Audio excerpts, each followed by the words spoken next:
Welcome back, guys, to your 34th C++ tutorial, and in this lesson I'm going to teach you guys how to use an array in calculations, and it's actually a pretty simple program, definitely useful, definitely something you want to stay tuned for. So let's go ahead and make an array right now. Let's call it tuna. I'm getting tired of using Bucky every time, and let's set the tuna array big enough to hold 5 integer values. Looks good enough. And now let's go ahead and use an array initializer list.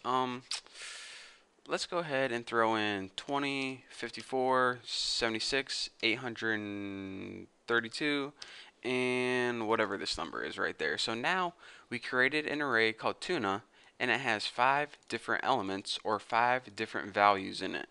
So now what we want to do is, say our boss came to us or our teacher and he's like, build a program that calculates the sum of all of these elements. So we're saying, alright, the first thing we need is a variable to hold that sum, and by default, since it doesn't have any elements at first, we're going to set it equal to 0.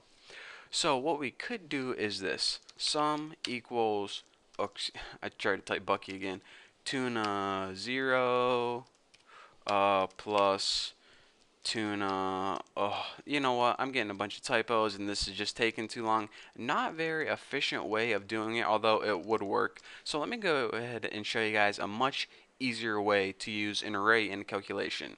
So instead of all that typing, let's go ahead and make a for loop instead.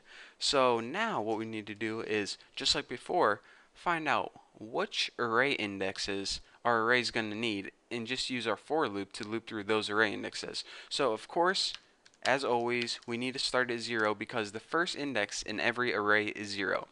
Alright, now let's do a little bit of thinking, but not too much. Tuna holds 5 values, so that means the last index in that array is 4. So if you write x is less than 5, what it's going to do is it's going to go from 0 to 4. It's not going to do 5 because 5 is not less than 5. So now when we press x++, we now have a for loop that loops from 0 to 4. So it's going to go 0, 1, 2, 3, 4. Those are going to be your x values. So what we can do now is just use sum plus equals tuna x. Now what this is going to do is this: the first thing it's going to do, the very first time it runs the loop, is going to say this: alright, x is equal to 0. So add tuna 0, which is 20, to the sum. Now the sum is going to be equal to 20. The next time it's going to be 1. So add tuna 1, which is 54, equal to the sum, which is 20. So now it's going to be 74. So it's going to go through each of these elements one by one and add each value to the value of sum. So let's go ahead and just print out this on the screen. Cout sum end line, and now you can see a better idea of what's going on. So like I said, one by one, the very first time it runs, it's going to add tuna 0 equal to sum. The next time, tuna 1 equal to sum. Tuna 2, tuna 3, tuna 4. So if you add up all of these values right here, you get the value of 1,528. So one last time, what we did is this: we created an array called tuna using an array initializer list that holds 5 integers: 1, 2, 3, 4, 5.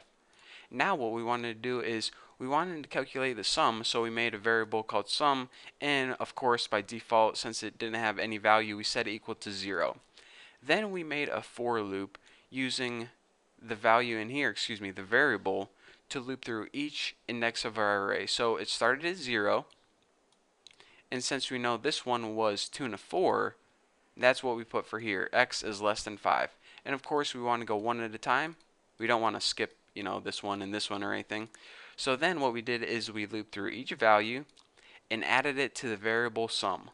And then we just printed out sum on the screen, and that's what we got: 20, 74, 150, 982, 1528. So that's a real simple program in order to use arrays and the array indexes and elements and values and calculations, yada yada yada, all that fun stuff. So now you guys know how to use arrays and calculations. You're ready to move on to my next tutorial, where we're going to be talking, I'm going to teach you guys something else about an array that's actually pretty cool. So don't forget to watch that tutorial. Thank you guys for watching, and don't forget to subscribe.